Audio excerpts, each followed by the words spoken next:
दोस्तों स्वागत है आपका मेरे YouTube चैनल इंग्लिश बाबू पर। और आज मैं फिर हाजिर हूँ आपके साथ एक नई स्टोरी लेकर। और दोस्तों जो आज की स्टोरी है बहुत ही ज़्यादा मज़ेदार स्टोरी है, बहुत ही ज़्यादा आपको सुनकर इसको मज़ा आएगा। और इस स्टोरी में आपको ये भी सीखने को मिलेगा कि शांत रहकर हम बड़ी से बड़ी जो हमारे सामने समस्या होती है उसको हम आसानी से उससे हम कैसे निपट सकते हैं। तो और दोस्तों उसके अलावा ये जो स्टोरी है इसके अंदर आपको कई सारे नए इंग्लिश के वर्ड मीनिंग सीखने को भी मिलेंगे। तो चलिए इसको शुरू करते हैं। और सबसे पहले हम आज की जो स्टोरी है उसका टाइटल देखते हैं। स्टोरी का टाइटल है द बिगेस्ट फूल। देखिए ये जो बिगेस्ट है ये बिग की थर्ड सुपरलेटिव डिग्री है, जिसका मतलब होता है सबसे बड़ा, और फूल का मतलब होता है मूर्ख या फिर बेवकूफ़। तो क्या मतलब हुआ? सबसे बड़ा बेवकूफ़। तो दोस्तों ये इसका ये जो हमारी कहानी है इसका टाइटल था। अब मैं इस स्टोरी को पढ़ना शुरू करता हूँ। आपसे रिक्वेस्ट है आप इसे पूरा ध्यान से सुने, और जो भी आपको नए वर्ड मीनिंग मिलें आप उन्हें ज़रूर नोट करें ताकि आप उन्हें अच्छे से सीख सकें। तो चलिए इसको शुरू करते हैं। On the occasions of Holi, king Krishna Dev Raya used to give title of the biggest fool to someone who always happened to be Tenali Rama. क्या मतलब हुआ? देखिए ओकेजन्स का मतलब होता है उपलक्ष्य या फिर अवसर। तो क्या मतलब हुआ? On the occasions of Holi, कि जो होली के अवसरों पर या फिर होली के उपलक्ष्य में या होली के अवसरों पर किंग कृष्णा देव राय, जो किंग मतलब जो राजा थे कृष्णा देव राय, यूज्ड टू गिव। देखिए दोस्तों मैं आपको बताना चाहूँगा, जब भी हम पास्ट के अंदर किसी कंसिस्टेंट आदत को मतलब किसी भी आदत को दिखाते हैं जो कि कंसिस्टेंट होती है, रेगुलर होती है पास्ट के अंदर, तो वहाँ पर यूज्ड टू का प्रयोग किया जाता है। और यूज्ड टू के बाद हमेशा ही वर्ब की फर्स्ट फॉर्म आती है। तो क्या मतलब हुआ? King Krishna Dev Raya use to give, जो राजा कृष्णा देव राय थे, यूज टू गिव मतलब दिया करते थे, टाइटल उपाधि दिया करते थे, ऑफ द बिगेस्ट फूल मतलब वो क्या दिया करते थे? उपाधि दिया करते थे। द बिगेस्ट फूल मतलब सबसे बड़े मूर्ख की जो उपाधि है वो दिया करते थे होली पर। टू समवन किसी को दिया करते थे, who always happened to be Tenaliram, जो हमेशा हुआ करता था, होता था। क्या हुआ करता था? कौन हुआ करता था? तेनालीराम। चलिए आगे देखिए। द टाइटल, और ये जो टाइटल था उपाधि थी, carried a purse of 10,000 gold coins also. उस उपाधि में क्या होता था? अ पर्स ऑफ 10 मतलब एक थैला होता था किस चीज़ का? ऑफ 10,000 10,000 गोल्ड कॉइन्स सोने की सिक्कों का। दैट वॉज द अट्रैक्शन, और वो क्या था? दैट वॉज द अट्रैक्शन, वो एक तरह का आकर्षण था।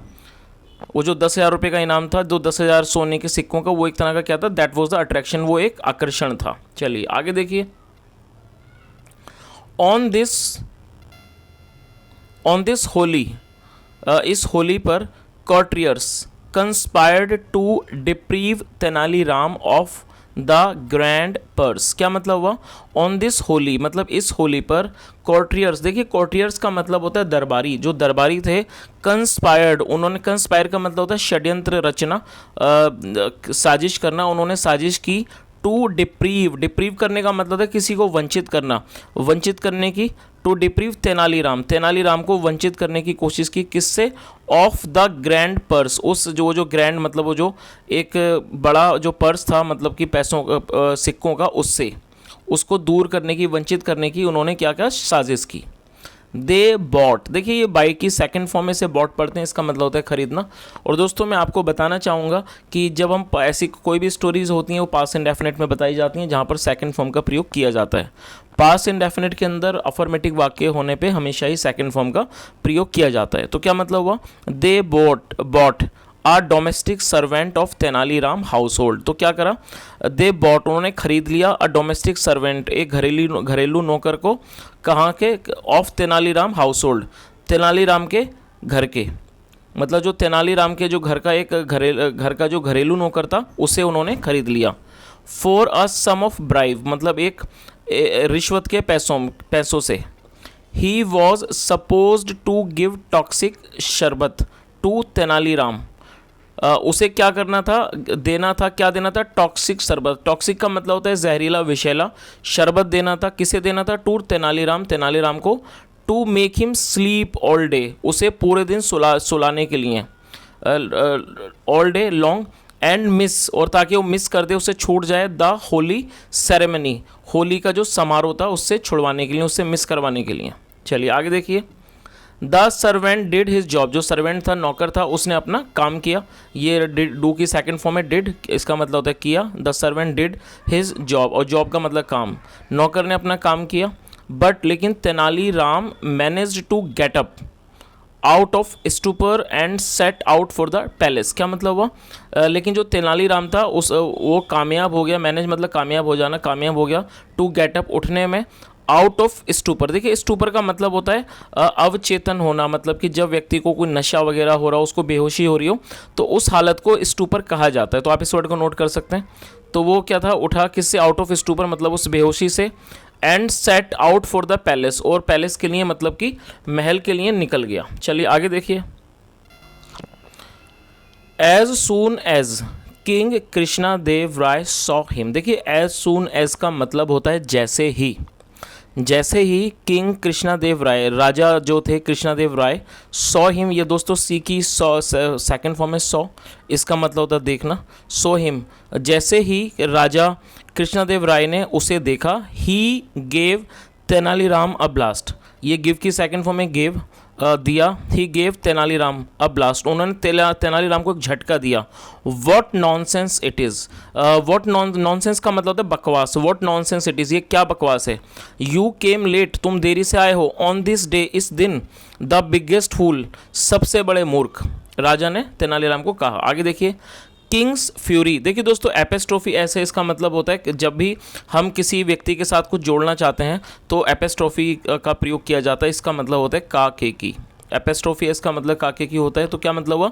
किंग्स फ्यूरी, फ्यूरी का मतलब होता है रोष, गुस्सा, उसे फ्यूरी कहते हैं। जो किंग्स, राजा की जो फ्यूरी थी, गुस्सा था। प्लीज्ड अदर कोर्टियर्स, उसने खुश कर दिया किसे? अदर कोर्टियर्स मतलब अन्य दरबारियों को। तेनालीराम लुक्ड एट किंग, क्या तेनालीराम ने राजा को देखा। एंड स्पोक, और बोला और कहा। हाइनेस मतलब कि महाराज। You called me the biggest fool, आपने मुझे बोला सबसे बड़ा मूर्ख, biggest fool.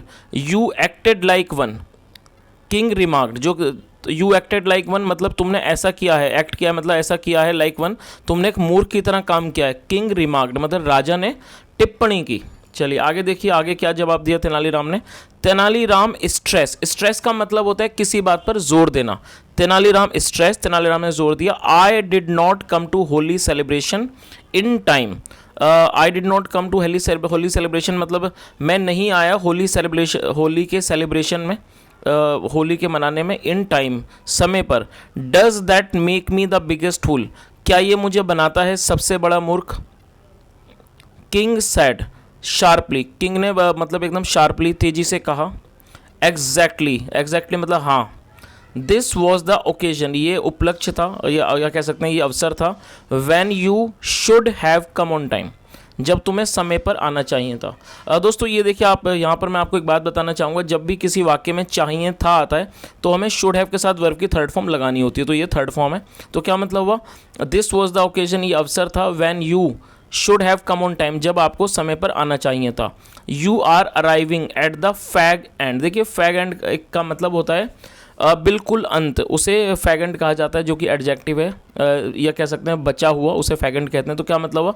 You are arriving, आप आ रहे हो, एट द फैग एंड, बिल्कुल अंत में। आगे देखिए। तेनालीराम टर्न्ड टू द कॉर्टियर्स, जो तेनालीराम था वो मुड़ा, टू द कॉर्टियर्स मतलब दरबारियों की तरफ मुड़ा। ब्रदर्स, भाइयों, do you also agree with what his highness is saying, क्या मतलब हुआ? भाइयों, डू यू ऑल्सो अग्री, क्या आप भी सहमत हो? With what his highness is saying, जो महाराज कह रहे हैं। चलिए आगे देखिए। वी डू, वी मतलब कि वी डू का मतलब हुआ कि वो उसमें सहमति जता रहे हैं। वी डू मतलब हाँ, मतलब हम सहमत हैं। द कॉर्टियर्स सेड, जो दरबारी थे, सेड इन कोरस, उन्होंने एक स्वर में कहा, दरबारियों ने एक स्वर में कहा। तेनालीराम टुक एडवांटेज, ये टेक की सेकंड फॉर्म है और टुक एडवांटेज इसका मतलब होता है फ़ायदा उठाना। टेक एडवांटेज ये सेकंड फॉर्म है, टुक advantage. Tenaliram took advantage of it, Tenaliram ने इसका फ़ायदा उठाया। एंड प्लीडेड, और आग्रह किया। विद किंग, राजा से। योर हाइनेस मतलब महाराज।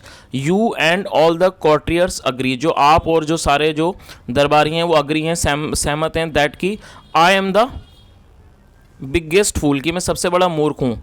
सो आई रिक्वेस्ट, तो मैं रिक्वेस्ट करता हूँ, मैं अनुरोध करता हूँ, यू, मैं आपसे अनुरोध करता हूँ, to formally confer the title, मतलब आप औपचारिक रूप से कन्फर करें, कन्फर का मतलब है प्रदान करना, प्रदान करें द टाइटल, इस टाइटल को, इस उपाधि को, ऑन मी, मुझे, and give me the purse, और मुझे पर्स दें, ऑफ 10,000 गोल्ड कोइंस, सो मतलब कि 10,000 सोने के सिक्कों का। Tenaliram had made it this time too, made it का मतलब होता है किसी चीज़ को कर दिखाना, जो तेनालीराम था उसने इस बार भी इस चीज़ को कर दिखाया, कर दिया। चलिए अब देखते हैं दोस्तों इससे हमें क्या शिक्षा मिलती है, इस कहानी का मॉरल क्या है। Cool once snatch victory out of the jaws of defeat, क्या मतलब हुआ।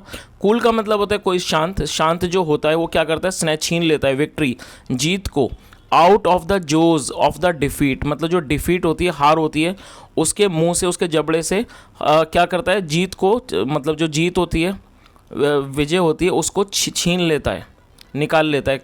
कौन निकाल लेता है, जो व्यक्ति शांत होता है। तो दोस्तों ये एक छोटी सी स्टोरी थी, और मैं उम्मीद करता हूँ आपको स्टोरी ज़रूर अच्छी लगी होगी, क्योंकि इसके अंदर हमने देखा कि उस व्यक्ति ने, जो सिचुएशन उसके खिलाफ थी, वो लेट भी आया था, लेकिन उस व्यक्ति ने अपनी समझदारी से, मतलब उस तेनालीराम ने अपनी समझदारी से उस सिचुएशन को ही अपने फेवर में कर लिया, किस तरीके से, अपने ठंडे दिमाग से। तो मैं उम्मीद करता हूं दोस्तों आपको आज की स्टोरी पसंद आई होगी। यदि आपको अच्छी लगी हो तो वीडियो को लाइक करें, शेयर करें, चैनल को सब्सक्राइब करें, कमेंट करके बताएं यदि आपका कोई सुझाव हो। सुनने के लिए thank you so much, have a nice day and bye.